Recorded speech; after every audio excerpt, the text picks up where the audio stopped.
la peligrosa lógica de los cubanos buenos y los cubanos malos, entre otras noticias, convocan a caravana de Patria y Vida en Miami.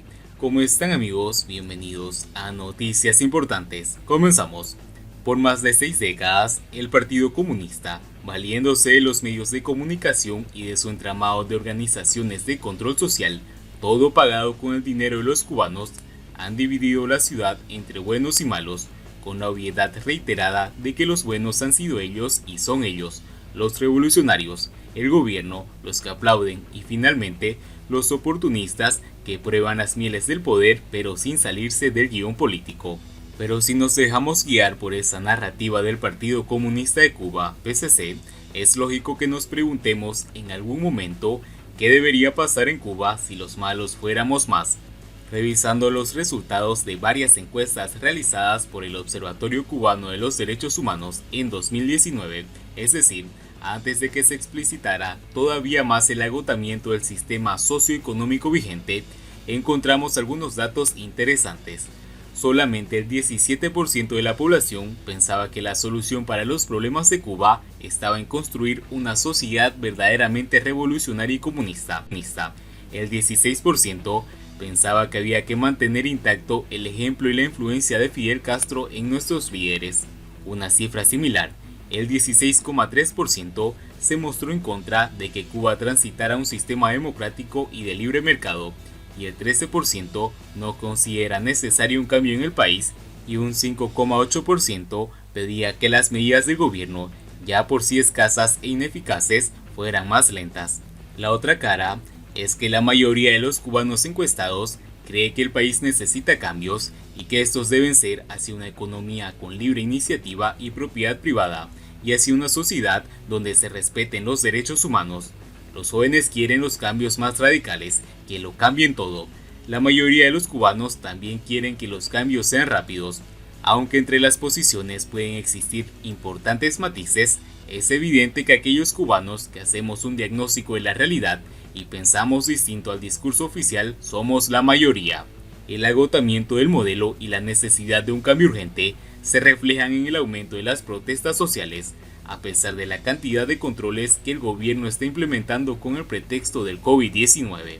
Aquellos que se suman a la campaña de desprestigio y participan en los denigrantes actos de repudio solamente representan una minoría de fanáticos o de simuladores, sobre la cual a su vez se mantiene el poder de unos cuantos. Incluso dentro de las estructuras estatales hay funcionarios que creen que urge un cambio en el país, pero que los aparentemente malos, gusanos, jineteros o simplemente los que queremos el bien para nuestro país seamos mayoría es precisamente un signo de esperanza.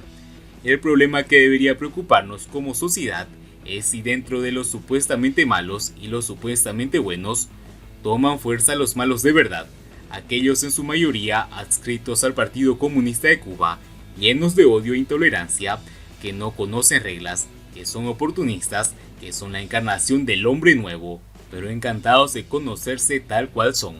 Esos cubanos no son mayoría, pero pueden hacer mucho daño. Son quienes dentro del régimen no quieren el cambio y no creen en la justicia social, y aquellos que afuera representan al extremo, aquellos que probablemente no defendían Cuba, encarnando no solamente el extremismo, sino la mala conciencia. Son los que promueven o defienden soluciones violentas para el cambio del país o para quienes defienden agravar el hambre y la falta de medicamentos en las familias para que se tiren a la calle. El gobierno cubano tiene que abandonar la lógica de buenos y malos. Tiene en sus manos la responsabilidad de comenzar la transición hacia la democracia que el país necesita. El sistema cubano ha fallado a los ciudadanos, pero el gobierno controla los resortes del poder. Por tanto, es quien puede, en primera instancia, abrir las puertas al cambio de manera estable. Mientras más indolencia demuestre y más se aferre al inmovilismo, más espacio darán al odio que ellos mismos han sembrado. Cuba ni los cubanos merecemos lo que está pasando. Siguiendo con las noticias, convocan a caravana Patria y Vida en Miami. La caravana saldrá el 6 de marzo desde la Feria de la Juventud de Miami a las 11 de la mañana. Las organizaciones quieren acompañar con esta iniciativa lo que han llamado un despertar cívico en Cuba.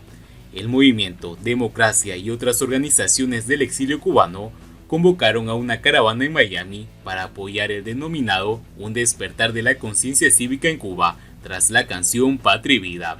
Se tiene previsto que la manifestación salga por todo Coral Way y la avenida 112 hacia la avenida 107. De forma simultánea, se organiza un acto dentro de Cuba que sus promotores han denominado como el Susurro de Patria y Vida, según explicó el opositor exiliado Ramón Saúl Sánchez, líder del movimiento Democracia. El susurro consiste en que cada cubano dentro de su casa, tal vez haya tenido miedo o no, pero que haya dicho basta, y que a partir de las 8 p.m. ponga la canción Patria y Vida a todo volumen, todos los días que quiera o pueda, de manera que por toda Cuba se escuche queremos patria y vida, queremos el fin de la dictadura, ese es el mensaje, recalcó. Además, participan en la iniciativa Directorio Revolucionario, Agenda Cubana, Cuba Decide, Mar por Cuba, Presidio Político Histórico, Movimiento de Opositores por una Nueva República, Brigada 2506, Unión Patriótica de Cuba, Fundación por la Democracia Panamericana, entre otras organizaciones con prensa en Cuba y en el exilio. Queremos darle la buena noticia a todos nuestros hermanos en la isla que van a seguir recibiendo el apoyo. Más que nunca se está despertando el pueblo cubano, dijo Rodolfo González del Partido Pro Derechos Humanos en representación también de Agenda de Cuba. El régimen cubano ha desplegado una campaña contra la canción interpretada por Yotuel, de Semer Bueno, Gente de Zona, Michael Castillo y El Funky, considerada por muchos un grito de libertad para Cuba y que es un éxito desde que se estrenara el pasado 16 de febrero. La canción es un homenaje a los artistas plantados en San Isidro, un barrio popular de La Habana. Michael Osorbo y El Funky se unieron a la canción desde la isla para representar la resistencia en Cuba, dijeron los músicos. Patria y Vida, el tema viral hecho entre Miami y La Habana, relata la difícil situación por la que pasan los cubanos en medio de una crisis económica agravada por los ajustes del gobierno. También pide libertades cívicas y el fin de la represión contra la sociedad civil. Siguiendo con las noticias, 80 congresistas demócratas instan a Biden a retomar la distensión con Cuba. Un grupo de 80 demócratas de la Cámara de Representantes del Congreso de Estados Unidos instaron al presidente Joe Biden a revocar las sanciones impuestas por Donald Trump contra la dictadura cubana. En una carta enviada el pasado martes, los congresistas le pidieron firmar sin demora un decreto que desactive las restricciones de los viajes y las remesas. De estas últimas, en particular, alegaron que dependen más de la mitad de los cubanos. Se puede ayudar a las familias cubanas en dificultades y promover así un enfoque más constructivo, señala el documento.